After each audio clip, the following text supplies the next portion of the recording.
जयति पराशरसूनुः सत्यवती हृदय नंदनो व्यासः यस्य आस्य कमलगलितं वाङ्मयममृतं जगत् पिबति भुजग भोगाभमुद्यम्य हृद्यं निजभुजं दक्षिणं लक्षणाढ्यं ललितमुद्रिक्त विज्ञानमुद्रं भज भज अनन्तमित्यालपन्तं प्रणतवान् प्राणिनां प्राणभूतं प्रणतिभिः प्रीणये पूर्णबोधम् भवदवोष्णेन तातप्यमानान् भुवि परं नाथमप्रेक्षमाणान् भुवनमन्येन च अन्येन दोष्णा भवतु धीर्महा इति न सान्त्वयन्तं प्रणतवान् प्राणिनां प्राणभूतं प्रणतिभिः प्रीणये पूर्णबोधम्.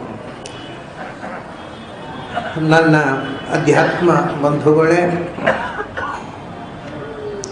ಮತ್ತು ತೃತೀಯ ಸ್ಕಂಧದ 5ನೇ ಕಂತು ಏನೋ ಹೇಳಿದೆ, 5ನೇದು 6ನೇದು 5ನೇ ಕಂತು ಇವತ್ತು ಈ ಬಾರಿ ಪ್ರಾರಂಭ ಆಗ್ತಾ ಇದೆ. ಈ ಬಾರಿಯೂ ತೃತೀಯ ಸ್ಕಂಧ ಮುಗಿಯುತ್ತೆ ಅನ್ನೋ ಭರವಸೆ ಇಲ್ಲ. ಮುಗಿಯಬಹುದು, ಮುಗಿಯದೇ ಇರಬಹುದು. ಯಾಕೆಂದರೆ ಇನ್ನೂ ಒಂದು 8-10 ಈ ಪ್ರಮೇಯ, ಶಾಸ್ತ್ರೀಯ ಪ್ರಮೇಯ, ಅಧ್ಯಾತ್ಮ ಫಿಲಾಸಫಿ, ಅದು ಸಾಂಖ್ಯ ಫಿಲಾಸಫಿ, ಕಪಿಲನ ತತ್ವಜ್ಞಾನದ ಒಂದು ಕ್ರೀಮ್ ಕೊಡತಕ್ಕಂಥದ್ದು. ಹಾಗಾಗಿ ಕಥೆಯನ್ನು ಬೇಗ ಓಡಿಸಬಹುದು, ಫಿಲಾಸಫಿಯನ್ನು ಓಡಿಸ್ಲಿಕ್ಕೆ ಆಗೋದಿಲ್ಲ. ಅದರ ಹಿಂದೆ ನಾವು ಹೋಗಬೇಕು. ಹಾಗಾಗಿ ಎಷ್ಟಾಗುತ್ತೋ ಗೊತ್ತಿಲ್ಲ. ಈ ಬಾರಿ ಎಷ್ಟಾಯಿತು ಅಷ್ಟು, ಉಳಿದ ಭಾಗ ದೇವರು ನಡೆಸಿದ ಮುಂದಿನ ಬಾರಿ. ಕಪಿಲನ ಅವತಾರದ ತನಕ ಹಿಂದೆ ಹೇಳಿ ಮುಗಿಸಿದೆ. ಕಪಿಲ ಅವತರಿಸಿ ಆದಮೇಲೆ ಮುಂದೆ ಏನಾಯಿತು ಅನ್ನುವಂಥ ವಿವರವನ್ನು ಹೇಳತಕ್ಕಂಥ ಭಾಗ. ಅಂದರೆ ನಾವು 3ನೇ ಸ್ಕಂಧದ 24 ಅಧ್ಯಾಯಗಳನ್ನು ಪೂರ್ತಿ ಮುಗಿಸಿ 25ನೇ ಅಧ್ಯಾಯಕ್ಕೆ ಕಾಲಿಟ್ಟಿದ್ದೇವೆ. ಇನ್ನು ಕೈ, ಮೂಗು, ತಲೆಯಲ್ಲಿ ಇಡಬೇಕು, ಕಾಲು ಮಾತ್ರ ಇಟ್ಟಂತಿಲ್ಲ. 25ನೇ ಅಧ್ಯಾಯದಲ್ಲಿ ಅದು ಯಜ್ಞೇ ಅಗ್ನಿ ನಿವಾರಣಿ ಅರಣವು. ಇದರಲ್ಲಿ ಅಗ್ನಿ ಎಂಬುದು ಕಾಷ್ಠದಲ್ಲಿ ಅಗ್ನಿ ಹುಟ್ಟಿದಂತೆ ಅವತರಿಸಿದ ಕಪಿಲ ಅಂತ. ಕಪಿಲ ಅವತಾರ ಆದಮೇಲೆ ಏನಾಯಿತು ಅಂದರೆ, ಚತುರ್ಮುಖ ಕಪಿಲನ ಆಶ್ರಮಕ್ಕೆ ಬಂದು ಕಪಿಲನನ್ನು ಅಭಿನಂದಿಸಿದ ಅಂತಕ್ಕಂಥ ಮಾತು ಹೇಳ್ತಾರೆ. ಭಗವಂತಂ ಪರಂ ಬ್ರಹ್ಮ ಸತ್ವೇನಾಂಶೇನ ಶತ್ರುಹನ್ ತತ್ವಸಂಖ್ಯಾನ ವಿಜ್ಞಪ್ತಿಯೈ ಜಾತಂ ವಿದ್ವಾನ್ ಅಜಸ್ವರಾಟ್. ಚತುರ್ಮುಖ ಭಗವಂತ ಅವತರಿಸಿದ್ದನ್ನು ತಿಳಿದವನು. ಉಳಿದವರಿಗೆ ಒಂದು ಮಗು ಹುಟ್ಟಿತು ಅಂತ ಅಷ್ಟೇ. ಯಾಕೆಂದರೆ ಮಗು ಹುಟ್ಟಿತು ಅದು ಮತ್ತು ಭಗವಂತ ಅಂತ ಅರಿವು ಇರೋದಿಲ್ಲ. ಸಾಮಾನ್ಯ ಜನರಿಗೆ ಒಂದು ಮಗು ಹುಟ್ಟಿತು ಅಷ್ಟೇ. ಅದು ಭಗವಂತನೇ ಸಾಕ್ಷಾತ್ ಅವತರಿಸಿದ್ದು ಅನ್ನೋ ಕಲ್ಪನೆ ಮೂಲಭೂತವಾಗಿ ಇದ್ದದ್ದು ಚತುರ್ಮುಖನಿಗೆ. ಯಾಕೆಂದರೆ ಅವನು ಆ ಅವತಾರವನ್ನು ನಿರೀಕ್ಷಿಸಿದ್ದ. ಅದಕ್ಕೆ ಭಗವಂತಂ ಪರಂಬ್ರಹ್ಮ, ಸಾಕ್ಷಾತ್ ಪರಬ್ರಹ್ಮ ಭಗವಂತ ತಾನು ಕಪಿಲನಾಗಿ ಭೂಮಿಗೆ ಇಳಿದು ಬಂದದ್ದನ್ನು ಸತ್ವೇನ ಅಂಶೇನ. ಇಲ್ಲಿ ಒಂದು ಗೊಂದಲ ನಮಗೆ. ಏನಂದರೆ ಭಗವಂತ ತನ್ನ ಸತ್ವದ ಅಂಶದಿಂದ ಬಂದ ಅಂತ ಹೇಳ್ತಾರೆ. 3 ಅಂಶಗಳಲ್ವ, ಸತ್ವ, ರಜಸ್ಸು, ತಮಸ್ಸು. ಅದರಲ್ಲಿ ಸತ್ವದ ಅಂಶದಿಂದ ಬಂದ ಅಂತ ಹೇಳ್ತಾರೆ. ಆದರೆ ದೇವರನ್ನು ನಾವು ತ್ರೈಗುಣ್ಯ ವರ್ಜಿತ ಅಂತ ಹೇಳುವುದಲ್ಲ. ಮಹಾಭಾರತದ ಆದ್ಯ ಪದ್ಯದಲ್ಲೇ ತ್ರೈಗುಣ್ಯ ವರ್ಜಿತ ಮಜಂ ವಿಭವಾದ್ಯಮೀಶಂ ಒಂದೇ ಅಂತ ಹೇಳಿದ್ದಾರೆ. ಆಚಾರ್ಯರು ತ್ರಿಗುಣಾತೀತ ವಿಧಾರಕ ಪರಿತೋ ದೇಹಿ ಸುಭಕ್ತಿಂ, ತ್ರಿಗುಣಾತೀತ ಅಂತ ಹೇಳ್ತಾರೆ. ಭಗವಂತನಲ್ಲಿ ಸತ್ವಗುಣ ಇಲ್ಲ. ಅದೇನ್ರಿ, ಸತ್ವಗುಣ ಒಳ್ಳೆಯದಲ್ವ, ಇರಬೇಕಿತ್ತಲ್ವ. ಸತ್ವಗುಣದ ಅಗತ್ಯ ಎಲ್ಲಿ ಗೊತ್ತುಂಟ? ಎಲ್ಲಿ ಕೆಟ್ಟದ್ದಿದೆಯೋ ಅದನ್ನು ನಿವಾರಣೆ ಮಾಡೋದಕ್ಕೆ ಸತ್ವಗುಣ ಬೇಕಾಗುತ್ತೆ. ಇಡೀ ದಿನ ನಿದ್ರೆ ಮಾಡೋವನಿಗೆ ಎಚ್ಚರ ಬೇಕಾದರೆ ಸತ್ವಗುಣ ಬೇಕಾಗುತ್ತೆ. ಭಗವಂತ ನಿದ್ರೆ ಮಾಡೋದಲ್ಲ, ಸತ್ವಗುಣ ಯಾಕೆ ಬೇಕು ಅವನಿಗೆ? ಹಾಗೆ ಏನೋ ದೋಷ ಇದ್ದರೆ ಅದನ್ನು ನಾಶ ಮಾಡಲಿಕ್ಕೆ ಸತ್ವಗುಣ ಬೇಕಾಗುತ್ತೆ. ನಮ್ಮಲ್ಲಿ ಅಜ್ಞಾನ, ದುಃಖ ಇದೆ, ಅದು ಪರಿಹಾರಕ್ಕೆ ಸತ್ವಗುಣ. ಭಗವಂತನ ಅಜ್ಞಾನ, ದುಃಖ ಏನೂ ಇಲ್ಲಲ್ಲ. ಅದು ಯಾವುದಕ್ಕೂ ಸತ್ವಗುಣದ ಕೆಲಸ ಇರ್ತದೆ, ಏನೂ ಇಲ್ಲ. ಸತ್ವಗುಣದ ಕೆಲಸ ಯಾವಾಗಲೂ ಕೆಟ್ಟದ್ದನ್ನು ನಿವಾರಿಸಿ ಒಳ್ಳೆಯದರ ಕಡೆಗೆ ಪ್ರೇರಿಸುವುದು. ಅಜ್ಞಾನ ಇದ್ದರೆ ಅದನ್ನು ತೆಗೆದು ಜ್ಞಾನ ಮಾರ್ಗಕ್ಕೆ ಕಳಿಸುವುದು. ಭಗವಂತನಿಗೆ ಅಜ್ಞಾನವೇ ಇಲ್ಲ, ಅದು ಜ್ಞಾನ ಪರಿಹಾರ ಮಾಡಿ ಜ್ಞಾನವರೆಗೆ ಕಳಿಸು. ಆಗ ಸತ್ವಗುಣಕ್ಕೆ ಭಗವಂತನಲ್ಲಿ ಕೆಲಸವೇ ಇಲ್ಲ. ನಮ್ಮಲ್ಲಿ ಅಸತ್ವ ಇರುವುದರಿಂದ ಅದಕ್ಕೆ ಆಪೋಸಿಟಾಗಿ ಸತ್ವಗುಣ ಬೇಕಾಗುತ್ತೆ. ಆ ಕೆಟ್ಟ ಗುಣವನ್ನು ಪರಿಹಾರ ಮಾಡಿ ಒಳ್ಳೆಯತನಕ್ಕೆ ನಮ್ಮನ್ನು ಕೊಂಡೊಯ್ಯುವಂಥ ಒಂದು ಕ್ವಾಲಿಟಿ ಅದು. ಅದು ಎಲ್ಲಿ ಕೆಟ್ಟತನವೇ ಇಲ್ಲವೋ ಅಲ್ಲಿ ಒಳ್ಳೆಯತನಕ್ಕೆ ಕೊಂಡೊಯ್ಯುವ ಕ್ರಿಯೆಯೇ ಇಲ್ಲ. ಅದು ಸ್ವತಃ ಒಳ್ಳೆಯದು. ಆದ್ದರಿಂದ ಭಗವಂತನಲ್ಲಿ ಸತ್ವಗುಣ ಅಂತ ಒಂದು ಪ್ರತ್ಯೇಕ 3 ಗುಣಗಳೂ ಇಲ್ಲ. ಆ ಗುಣಗಳು ಕೆಲಸವೇ ಮಾಡೋದು. ಮತ್ತು ಅದು ಸತ್ವೇನ ಅಂಶೇನ ಅಂತ ಹೇಳ್ತಾರೆ. ಮೇಲುನೋಟಕ್ಕೆ ಅದಕ್ಕೆ ಏನು ಮಾಡ್ತಾರೆ ಅಂದರೆ, ಬಂಗಾಳದ ವೇದಾಂತಿಗಳಿದ್ದಾರಲ್ಲ, ಚೈತನ್ಯ ಪಂಥದವರು, ಅವರು ಸತ್ವದಲ್ಲಿ ಇನ್ನೊಂದು ಹೊಸತು ಶುದ್ಧ ಸತ್ವ ಅಂತ. ಅಂದರೆ ಇದಲ್ಲ, ರಜಸ್ಸು ತಮಸ್ಸುಗಳ ಒಟ್ಟಿಗಿರುವ ಸತ್ವ ಅಲ್ಲ, ಅದೊಂದು ಶುದ್ಧ ಸತ್ವ ಅಂತ. ಶುದ್ಧ ಸತ್ವ ಇದೆ, ಅದನ್ನು ತ್ರೈಗುಣ್ಯ ವರ್ಜಿತ ಅಂತ ಯಾಕೆ ಹೇಳಬೇಕು? ಅಂದರೆ ಸತ್ವ ಶಬ್ದಕ್ಕೆ ಸತ್ವಗುಣ ಅಂತ ಒಂದೇ ಅರ್ಥ ಅಲ್ಲ. ನಾವು ಗೊಂದಲ ಮಾಡಿಕೊಳ್ಬೋದು, ಒಂದೇ ಅರ್ಥ ನಮಗೆ ಗೊತ್ತಿರೋದು. ಈಗ ಸಮಸ್ಯೆ ಆದ್ದು ನಮಗೆ ಗೊತ್ತಿರುವ ಅರ್ಥ ಒಂದೇ ಆದ್ದರಿಂದ ಸಮಸ್ಯೆ ಆದ್ದು, ಬೇರೆ ಅರ್ಥವೇ ಗೊತ್ತಿಲ್ಲ. ಸತ್ವ ಶಬ್ದಕ್ಕೆ ಸಂಸ್ಕೃತದಲ್ಲಿ ಅನೇಕ ಅರ್ಥ ಇದೆ. ಆ ಅನೇಕ ಅರ್ಥಗಳಲ್ಲಿ 1, 2, 3 ಅರ್ಥ ಭಗವಂತನೇ ಅನ್ವಯವಾಗುವಂಥದ್ದು. ಒಂದು ಹಿಂದೆ ಹೇಳಿದ್ದಾರೆ, ಬಲಜ್ಞಾನ ಸಮಾಹಾರ ಸತ್ವಮಿತ್ಯ ವಿಧೀಯತೆ ಅಂತ. ಸತ್ವ ಅಂತಂದರೆ ಬಲ ಮತ್ತು ಜ್ಞಾನಗಳ ಪೂರ್ಣತೆ, ಪರಿಪೂರ್ಣವಾದ ಬಲ ಜ್ಞಾನ ಸ್ವರೂಪ ಅನ್ನುವ ಅರ್ಥ. ಅಲ್ಲಿ ಸತ್ವಗುಣ ಅನ್ನುವ ಅರ್ಥ ಅಲ್ಲ. ಆಮೇಲೆ ಇನ್ನೊಂದು, ಇಲ್ಲಿ ಸತ್ವೇನ ಅಂಶೇನ ಅಂದರೆ ಮಹಾಗುಣಾಭಿಪೂರ್ಣತ್ವ ಸತ್ವಮಿತ್ಯುಚ್ಯತೆ ಬುಧೈಹಿ ಅಂತ ಪುರಾಣದಲ್ಲಿ ಇನ್ನೊಂದು ಅರ್ಥ ಹೇಳ್ತಾರೆ. ಸತ್ವ ಅಂತಂದರೆ ಸತ್ವಗುಣ ಇರುವುದಲ್ಲ, ಮತ್ತು ಎಲ್ಲ ಗುಣಗಳು ಪೂರ್ಣವಾಗಿ ತುಂಬಿರುವುದು. ಮಹಾಗುಣ ಅಂದರೆ ಅನಂತ ಗುಣಗಳು, ಅವೆಲ್ಲವೂ ಅಭಿಪೂರ್ಣತ್ವ, ಎಲ್ಲ ಗುಣಗಳು ಯಾರಲ್ಲಿ ಪೂರ್ಣವಾಗಿದೆಯೋ ಅದನ್ನು ಸತ್ವ ಅಂತ ಕರೀತಾರೆ. ಹಾಗಾದರೆ ಇಲ್ಲಿ ಕಪಿಲಾವತಾರದಲ್ಲಿ ಸತ್ವಗುಣದಿಂದ ಅವತಾರ ಮಾಡಿದ ಅಂತ ಅರ್ಥ ಅಲ್ಲ. ಭಗವಂತನಲ್ಲಿ ಇರುವಂಥದ್ದು ಒಳ್ಳೆಯತನವೇ, ಅಂದ ಸತ್ವಗುಣ ಅಂತ ಒಂದು ಪ್ರತ್ಯೇಕ ಬೇಡ. ಎಲ್ಲ ಮೂಲ ರೂಪ ಹೇಗೆ ಸರ್ವಗುಣ ಪರಿಪೂರ್ಣವೋ ಹಾಗೆ ಪೂರ್ಣ ಗುಣಾಭಿಪೂರ್ಣವಾಗಿ ಅವತರಿಸಿದ ಅಂತ. ಈ ಎಚ್ಚರ ಬ್ರಹ್ಮನಿಗೆ ಮಾತ್ರ ಇರೋದು. ಅದಕ್ಕೆ ಚತುರ್ಮುಖನಿಗೆ ಇದು ಗೊತ್ತಿತ್ತು ಅಂತ ಹೇಳ್ತಾನೆ. ಅವನು ಸತ್ವೇನಾಂಶೇನ, ಸತ್ವದ ಅಂಶ ಅಂತಂದರೆ ಸರ್ವಗುಣ ಪೂರ್ಣತ್ವ ರೂಪವಾಗಿರತಕ್ಕಂಥ ಒಂದು ಅಂಶದಿಂದಲೇ ಹುಟ್ಟಿದ. ಅಂದರೆ ಭಗವಂತನ ಅಂಶವೂ ಗುಣಪೂರ್ಣ, ಅಂಶವೂ ಗುಣಪೂರ್ಣ, ಇದೆಲ್ಲ ಅಂಶ. ಸತ್ವ ಪೂರ್ಣ ಗುಣ ಭಗವಂತನ ಮೂಲ ರೂಪದ ಲಕ್ಷಣ. ಅದೇ ಗುಣಪೂರ್ಣತ್ವದ ಜೊತೆಗೆ ಅವತರಿಸಿದ ಕಪಿಲ ಮುನಿಯಾಗಿ, ಕರ್ದಮ ಪ್ರಜಾಪತಿಯ ಮಗನಾಗಿ ಭಗವಂತ ದೇವಹೂತಿಯ ಹೊಟ್ಟೆಯಲ್ಲಿ ಜನಿಸಿದ. ಯಾಕೆ? ತತ್ವಸಂಖ್ಯಾನ ವಿಜ್ಞಪ್ತಿ, ಜನರಿಗೆ ತತ್ವಸಂಖ್ಯಾನವನ್ನು ತಿಳಿಸುವುದಕ್ಕೋಸ್ಕರ ಅಂತ.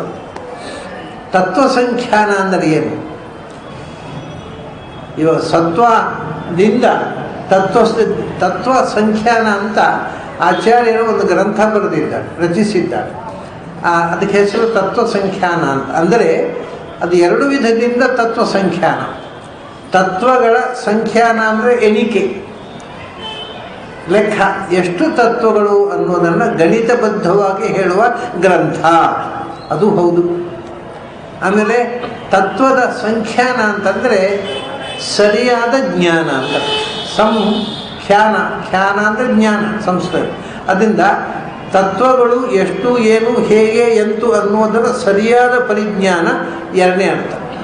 ಮೊದಲು ಕಪಿಲದೇವ ಭಗವಂತ ಭೂಮಿಯಲ್ಲಿ ಅವತರಿಸುವ ತನಕವೂ ತತ್ವಗಳನ್ನು ಇಷ್ಟು ಅಂತ ಲೆಕ್ಕ ಮಾಡಿ ಹೇಳಿದ್ದಿಲ್ಲ. ಅದು ಮೊದಲು ತತ್ವಸಂಖ್ಯಾನ ಆದದ್ದೇ ಆ ಪ್ರಕ್ರಿಯೆ. ಅದು ಸಾಂಖ್ಯಶಾಸ್ತ್ರ ಅಂತ ಹೆಸರು ಅದಕ್ಕೆ. ಯಾಕೆಂದರೆ ಜಗತ್ತನ್ನು ಸಂಖ್ಯೆಯ ಮೂಲಕ ಪರಿಚಯಿಸುವುದು ತುಂಬ ಅದ್ಭುತವಾದ ವಿಧಾನ ಅದು. ಯಾಕೆಂದರೆ ಅಲ್ಲಿ ತನಕ ಎಲ್ಲ ಏನೇನೋ ಎಲ್ಲ ಪ್ರಪಂಚದಲ್ಲಿ 7 ತತ್ವಗಳು, 16 ತತ್ವಗಳು, ಏನೇನೋ ಕಲ್ಪನೆಗಳಿದ್ದವು. ಯಾವುದು ಸಂಖ್ಯಾನ ಅಲ್ಲ, ಅಂದರೆ ಪರ್ಫೆಕ್ಟ್ ಕ್ಯಾಲ್ಕುಲೇಷನ್ ಅಲ್ಲ. ಅದು ಲೆಕ್ಕ ಏನೇನೋ ಮಾಡಿದ್ದರು. ಇಷ್ಟು ತತ್ವಗಳು ಅಂತ ಖಚಿತವಾದ ಲೆಕ್ಕ ಮತ್ತು ಅವುಗಳ ಖಚಿತವಾದ ಅರಿವು, ಅದನ್ನು ನಮಗೆ ಕೊಡುವುದಕ್ಕೋಸ್ಕರ ವಿಜ್ಞಪ್ತಿ ಅಂದರೆ ವಿಶೇಷವಾದ ಜ್ಞಾನ ನಮಗೆ ಬರುವುದಕ್ಕೋಸ್ಕರ ಭಗವಂತ ಅವತರಿಸಿ ಬಂದ. ಅಲ್ಲಿ ವಿಜ್ಞಪ್ತಿ ಅಂತ. ವಿಜ್ಞಪ್ತಿ ಅಂದರೆ ನಾವು ಲೋಕದಲ್ಲಿ ವಿಜ್ಞಾಪನೆ ಅಂದರೆ ಪ್ರಾರ್ಥನೆ, ವಿನಂತಿ ಅನ್ನುವ ಅರ್ಥದಲ್ಲಿ ಬಳಸ್ತೇವೆ. ಇಲ್ಲಿ ಅಲ್ಲ, ಇದು ವಿಶೇಷ ಜ್ಞಪ್ತಿ. ಯಾಕೆಂದರೆ ಅದರ ಮೊದಲು ನಿರೀಶ್ವರವಾದದ ಒಂದು ಸಾಂಖ್ಯವತ ಇತ್ತು.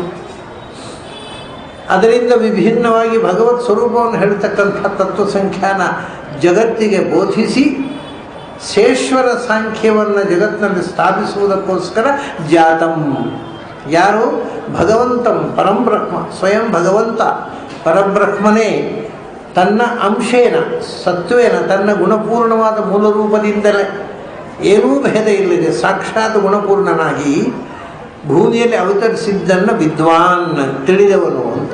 ಇದು ಚತುರ್ಮುಖನಿಗೆ ವಿಶೇಷ. ಇದೆಲ್ಲ ಮೂಲ ರೂಪದ ಪೂರ್ಣ ಗುಣದಿಂದ ಅಭಿವ್ಯಕ್ತವಾದ ಅವತಾರ. ಇದು ಪೂರ್ಣಾವತಾರ, ಇದು ಭಗವಂತನ ಅವತಾರ ಅಂತ ಮಗುವಾಗಿ ಹುಟ್ಟಿದಾಗಲೇ ತಿಳಿದವನು ಚತುರ್ಮುಖ. ಅಂಥ ವಿದ್ವಾನ್ ಯಾರು ಅಂದರೆ ಅಜಹ ಅಂತ. ಅಜಹ ಅಂದರೆ ಅವನಿಗೆ ಯಾಕೆ ಗೊತ್ತಾಯಿತು ಚತುರ್ಮುಖನಿಗೆ? ಅದು ಎರಡು ಕಾರಣ ಹೇಳ್ತಾರೆ. ಒಂದು, ಅಜಹ, ಅವನು ಅಕಾರ ಅಂದರೆ ಭಗವಂತನ ಹೆಸರು, ಅಜ ಅಂದರೆ ಭಗವಂತನ ಮಗ ಅಂತ. ಭಗವಂತನ ಮಗನಿಗಲ್ಲದೆ ಅಪ್ಪನ ಬಿಟ್ಟು ಇನ್ಯಾರೇ ಗೊತ್ತಿರಬೇಕು. ಅಂದರೆ ಅಪ್ಪನನ್ನು ಚೆನ್ನಾಗಿ ತಿಳಿದವ. ಇದು ವೇದದಲ್ಲೇ ಉಂಟು. ಪುತ್ರ ಅವನು ಈ ವಿದ್ವಾನ್, ಪುತ್ರನ ಮಗ ತಂದೆಯನ್ನು ಚೆನ್ನಾಗಿ ತಿಳಿದ ಮಗ, ಅದರಿಂದ ಅವನು ಅಜಹ. ಅಷ್ಟೇ ಅಲ್ಲ, ಸ್ವರಾಟ್ ಅಜಹ ಸ್ವರಾಟ್ ಅಂತಾರೆ. ಸ್ವರಾಟ್ ಅಂದರೆ ಸ್ವತಂತ್ರನಾದ ಭಗವಂತನೇ ಇವನಿಗೆ ಬೆಳಕು ನೀಡುವವನು, ರಾಜನ. ಇವನಿಗೆ ಪ್ರಕಾಶ, ಇವನ ಅರಿವು ಎಲ್ಲಿಂದ ಅಂದರೆ ಸ್ವತಂತ್ರನಾದ ಭಗವಂತನಿಂದ.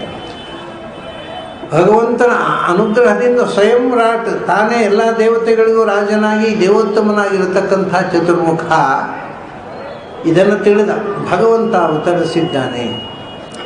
ಅದನ್ನು ತಿಳಿದು ಚತುರ್ಮುಖ ಕಶ್ಯಪ ಮುನಿಯ ಆಶ್ರಮಕ್ಕೆ ಬಂದಿದ್ದಾನೆ. ಕಶ್ಯಪ ಮುನಿಯ ಆಶ್ರಮಕ್ಕೆ ಬಂದು ಅವನನ್ನು ಅಭಿನಂದಿಸ್ತಾನೆ.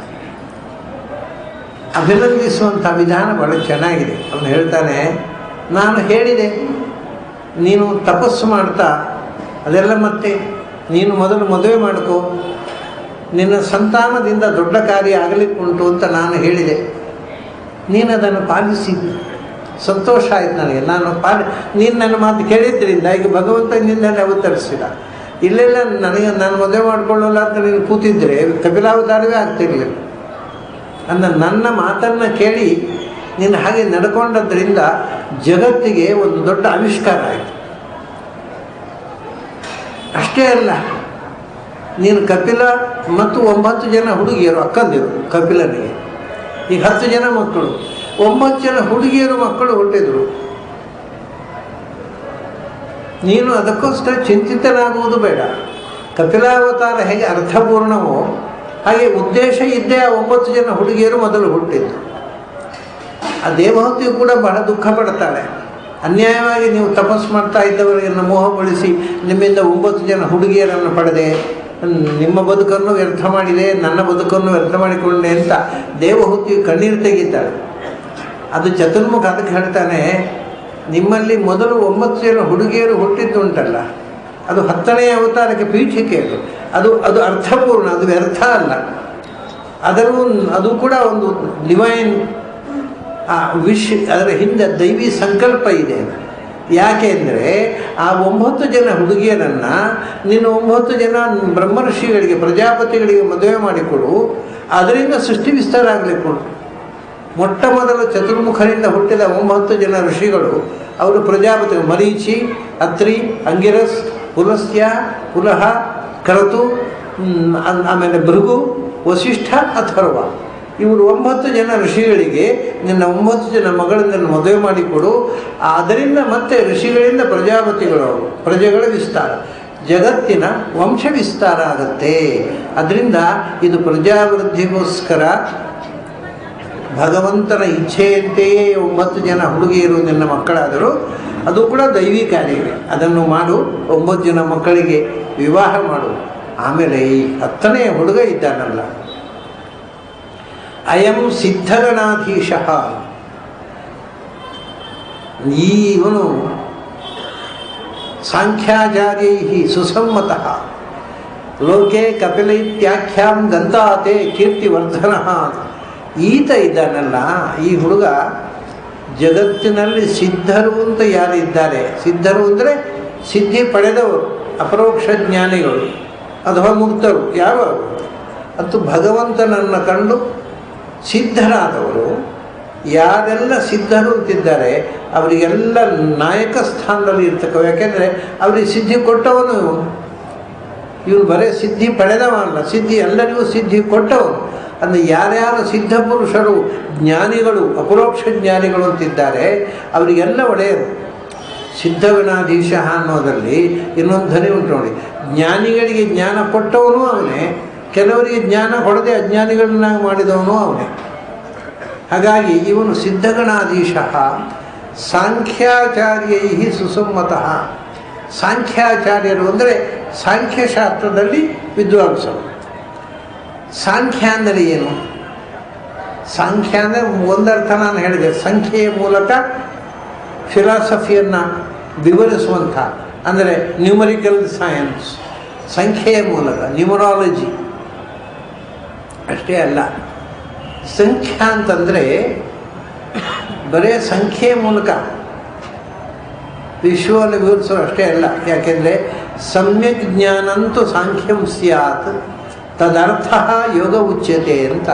ಸಂಸ್ಕೃತದಲ್ಲಿ ಸಾಂಖ್ಯ ಶಬ್ದಕ್ಕೆ ಅರ್ಥ ಸಮ್ಯಕ್ ಜ್ಞಾನಂ, ಯಥಾರ್ಥವಾದ ತಿಳಿವು ಸಾಂಖ್ಯ ಅಂದರೆ. ಆ ಯಥಾರ್ಥವಾದ ತಿಳಿವನ್ನು ಪಡೆಯುವುದಕ್ಕೋಸ್ಕರ ನಾವು ಮಾಡತಕ್ಕಂಥ ಸಾಧನೆ ಉಂಟಲ್ವ, ಅದು ಯೋಗ. ಯೋಗ ಸಾಂಖ್ಯ ಅಂದರೆ ಏನು? ಯೋಗ ಅಂದರೆ ಸಾಧನೆ. ಏನು ಸಾಧನೆ? ಯಥಾರ್ಥ ಜ್ಞಾನವನ್ನು ಪಡೆಯುವುದಕ್ಕೋಸ್ಕರ ಮಾಡುವ ಸಾಧನೆಗೆ ಯೋಗ ಅಂತ ಹೆಸರು. ಯಥಾರ್ಥ ಜ್ಞಾನಕ್ಕೆ ಸಾಂಖ್ಯ ಅಂತ ಹೆಸರು. ಹಾಗಾಗಿ ಸಾಂಖ್ಯಾಚಾರ್ಯರು ಅಂದರೆ ಯಥಾರ್ಥ ಜ್ಞಾನವನ್ನು ಪಡೆದು ಅದನ್ನು ಆಚರಣೆಯಿಂದ ಜಗತ್ತಿಗೆ ನಡೆದು ತೋರಿಸುವವರು ಸಾಂಖ್ಯಾಚಾರ್ಯರು. ಅವರಿಗೆ ಸುಸಮ್ಮತಃ ಅಂತಾರೆ. ಮತಃ ಸಾಕು, ಸಮ್ಮತಃ ಸಾಕು, ಸುಸಮ್ಮತಃ ಅಂತ. ಸಾಂಖ್ಯಾಚಾರ್ಯರಿಗೆ ಮತ ಅಂದರೆ ಇಷ್ಟವಾದವರು ಎಲ್ಲ ಈ ಸಾಂಖ್ಯಶಾಸ್ತ್ರವನ್ನು ಅಥವಾ ಯಥಾರ್ಥ ಜ್ಞಾನಕ್ಕೋಸ್ಕರ ಸಾಧನೆ ಮಾಡುವವರು. ಸಾಧನೆ ಮಾಡಿ ಸಿದ್ಧಿ ಪಡೆದವರು ಸಮ್ಮತರು. ಸಿದ್ಧಿ ಪಡೆದವರಿಗೂ ನಾಯಕನಾದಂಥ ಕಪಿಲ ಸುಸಮ್ಮತ. ಹೀಗೆ ಮತ, ಸಮ್ಮತ, ಸುಸಮ್ಮತ ಮೂರು ಹಂತಗಳು. ಸಾಂಖ್ಯಾಚಾರ್ಯೈ ಸುಸಮ್ಮತಃ ಲೋಕೆ ಕಪಿಲ ಇತ್ಯಾಖ್ಯಾಂ ಗಂತ.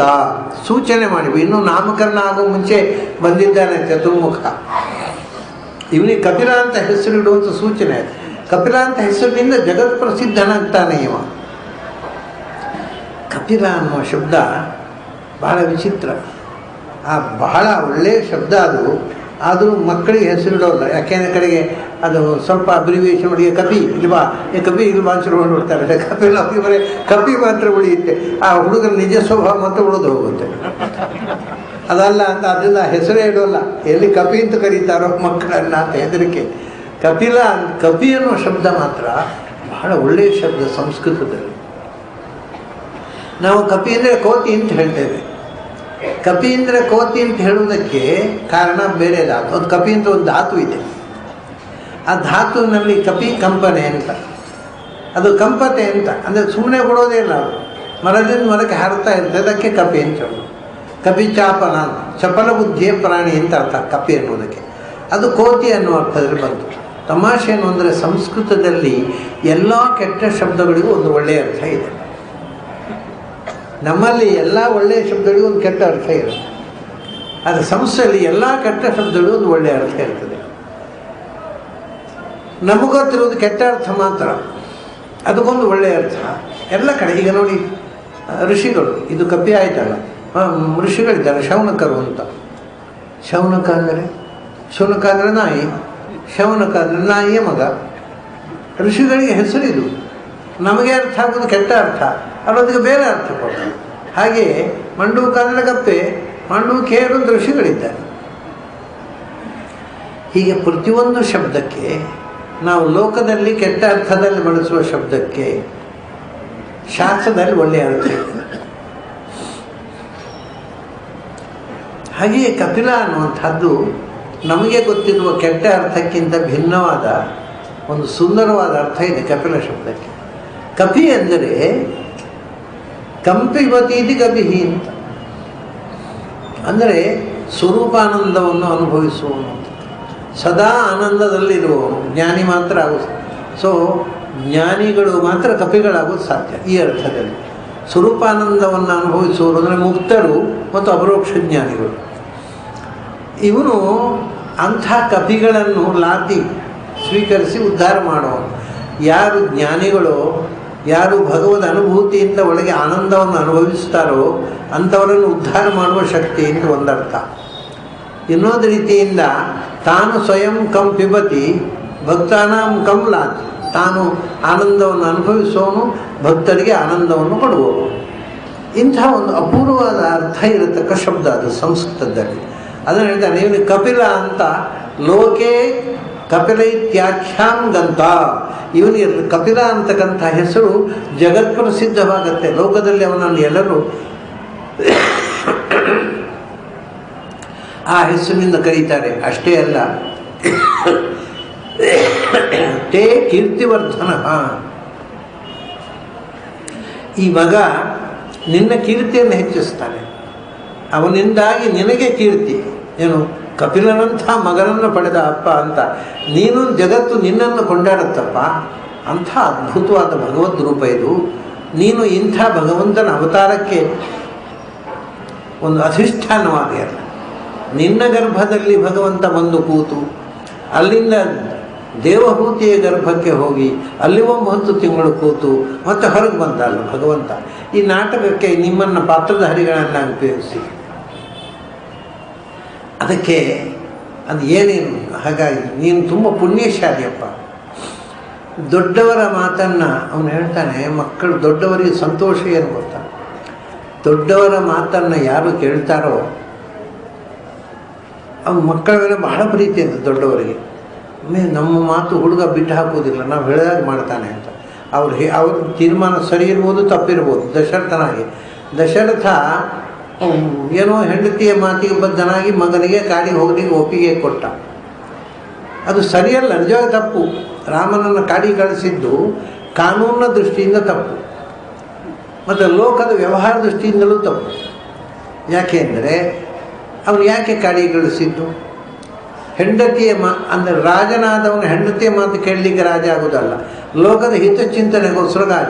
ಲೋಕದ ಹಿತಚಿಂತನೆಯನ್ನು ಕೈಬಿಟ್ಟು ತಾನು ಕೈ ಹಿಡಿದ ಹೆಂಡತಿಯ ಮಾತಿಗೋಸ್ಕರ ಕಾಡಿಗೆ, ಅಂದರೆ ಅವನು ರಾಜನಾಗಿ ಮಾಡಿದ್ದು ತಪ್ಪು, ಲೋಕ ವ್ಯವಹಾರ ದೃಷ್ಟಿಯಿಂದ ಮಾಡಿದ್ದು ತಪ್ಪು, ಶಾಸ್ತ್ರ ಪ್ರಕಾರವೂ ಮಾಡಿದ್ದು ತಪ್ಪು. ಆದರೆ ಅದನ್ನು ಪ್ರಶ್ನೆ ಮಾಡಲಿಲ್ಲ ರಾಮಚಂದ್ರ, ಕಾಡಿಗೆ ಹೋದ. ಯಾಕೆಂದರೆ ಅದು ತಪ್ಪೋ ಸರಿಯೋ ಮಾತು ಬೇರೆ. ಅಪ್ಪ ಹೇಳಿದ ಮಾತನ್ನು ನಾನು ನಡೆಸಬೇಕು ಅನ್ನೋ ಒಂದು ನೀತಿ ತೋರಿಸುವುದಕ್ಕೋಸ್ಕರ ರಾಮಚಂದ್ರ ಕಾಡಿಗೆ ಹೋದ. ಅಂದರೆ ತಂದೆ ತಾಯಂದಿರು ತೀರ ಅಬದ್ಧ ಹೇಳಿದರೆ ಪಾಲಿಸಬೇಕಾಗಿಲ್ಲ, ತೀರ ತಪ್ಪು ಹೇಳಿದಾಗ ಪಾಲಿಸಬೇಕಾಗಿಲ್ಲ. ಆದರೆ ಅವರು ಹೇಳಿದ ತಪ್ಪಿನಿಂದಲೂ ಒಂದು ಒಳ್ಳೆಯ ಕೆಲಸ ಆಗುವುದಿದ್ದರೆ ಅದನ್ನು ಪಾಲಿಸಬೇಕು. ಇದು ರಾಮಚಂದ್ರ. ಏಕೆಂದರೆ ಅವನಿಗೆ ಗಾಡಿಗೆ ಹೋಗಬೇಕಿತ್ತು, ರಾಕ್ಷಸರ ಸಂಹಾರ ಆಗಬೇಕಿತ್ತು. ಅದಕ್ಕೆ ಅಪ್ಪನ ಆದೇಶ ಒಂದು ಸಂವಾದಿ ಆಯಿತಲ್ಲ, ಹೊರಟು ಬಿಟ್ಟ. ಆದರೆ ತಂದೆ ತಾಯಿಯ ಮಾತನ್ನು ಕೇಳಬೇಕು ಅಂತ ಆಮೇಲೆ ಇವಳು ಹೇಳ್ತಾಳೆ ಕೌಸಲ್ಯ, ಸಾಹಂ ತ್ವಾಂ ನಾಭಿಜಾನಾಮಿ ನಗಂತವ್ಯಂ ತ್ವಯಾ ವನಂ ಅಂತ. ನೀನು ಅಪ್ಪನ ಮಾತು ಹೇಳಿ ಕಾಡಿಗೆ ಹೋಗುವುದು ನನಗೆ ಇಷ್ಟ ಇಲ್ಲ, ಅದನ್ನು ನಾನು ತಾಯಿಯಾಗಿ ಆಜ್ಞೆ ಮಾಡ್ತೇನೆ, ನೀನು ಕಾಡಿಗೆ ಹೋಗಬಾರದು. ಏನು ಮಾಡಬೇಕು? ಅಪ್ಪನ ಮಾತು ಕೇಳಬೇಕು, ಅಮ್ಮನ ಮಾತು ಕೇಳಬೇಕು. ಇನ್ನು ನಾವದೇ ಏನು ಮಾಡ್ತಿದ್ದೆವು? ಅಪ್ಪ ಬೇಕಾದ ಹೇಳಿ ಅಮ್ಮ ಬೇಡ ಅಂತ ಹೇಳೋದು, ಕಾಡಿಗೆ ಹೋಗದೆ ಕೂತ್ಕೊಂಡು ಬಿಡ್ತಿದ್ದೆವು. ನಮಗೆ ಫೇವರಬಲ್ ಅದು.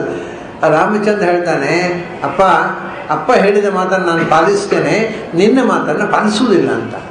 ತಾಯಿಯ ಮಾತನ್ನು ಪಾಲಿಸುವುದಿಲ್ಲ ನಾನು. ಯಾಕೆಂದರೆ ನಿನ್ನ ಮಾತನ್ನು ಪಾಲಿಸಬೇಕಾಗಿದ್ದರೆ ನಿನ್ನ ಮಾತು ವ್ಯಾಲಿಡ್ ಆಗಬೇಕು, ನಿನ್ನ ಮಾತು ಇನ್ವ್ಯಾಲಿಡ್ ಒಂದ. ಯಾಕೆ? ಗಂಡನಿಗೆ ವಿರುದ್ಧವಾಗಿ ಹೆಂಡತಿಗೆ ಆಜ್ಞೆ ಮಾಡುವ ಅಧಿಕಾರ ಇಲ್ಲ, ರಾಜನ ಆಜ್ಞೆಗೆ ವಿರುದ್ಧವಾಗಿ ಪ್ರಜೆಯಾದ ಒಬ್ಬ ಪ್ರಜೆಯಾಜ್ಞೆಗೆ ಅಧಿಕಾರ ಇಲ್ಲ. ಅದು ನಿನ್ನ ಆಜ್ಞೆ ಅಮಾನ್ಯ ಅಂತ ಹೇಳಿ ಅದೆಲ್ಲ ಉಂಟು, ವಿಶ್ಲೇಷಣೆ ಇದೆ. ತಾಯಿ ತಂದೆ ಮಾತನ್ನು ಎಲ್ಲಿ ಕೇಳುವುದರಿಂದ ಉಪಯೋಗ ಇದೆ ಸಮಾಜಕ್ಕೆ ಅಲ್ಲಿ ಕೇಳಿದ, ಎಲ್ಲಿ ಕೇಳುವುದನ್ನು ತೊಂದರೆ ಇದೆ ಅದನ್ನು ನಿರಾಕರಣೆ ಮಾಡಿಬಿಡ್ತಾನೆ ರಾಮಚಂದ್ರ ಅಂಥ. ಅದನ್ನು ಬ್ರಹ್ಮ ಇಲ್ಲಿ ಹೇಳ್ತಾನೆ, ನಾನು ಹೇಳಿದ ಮಾತನ್ನು ನೀನು ಕೇಳಿದೆಯಲ್ಲ. ಮಕ್ಕಳು ತಂದೆ ಹೇಳಿದ ಹಾಗೆ ಕೇಳಿದಾಗ ತಂದೆಗೆ ತುಂಬ ಸಂತೋಷ ಆಗುತ್ತಪ್ಪ, ನನಗೂ ನಿನ್ನ ತುಂಬ ಸಂತೋಷ ಆಯಿತು. ನೀನು ಈ 9 ಜನ ಮಕ್ಕಳನ್ನ ಋಷಿಗಳಿಗೆ ಮದುವೆ ಮಾಡಿಸು, ಈ ಮಗ ನಿನ್ನನ್ನು ಉದ್ಧಾರ ಮಾಡ್ತಾನೆ ಅಂತ ಹೇಳಿ ಹೊರಟ ಹೋಗ್ತಾನೆ ಚತುರ್ಮುಖ.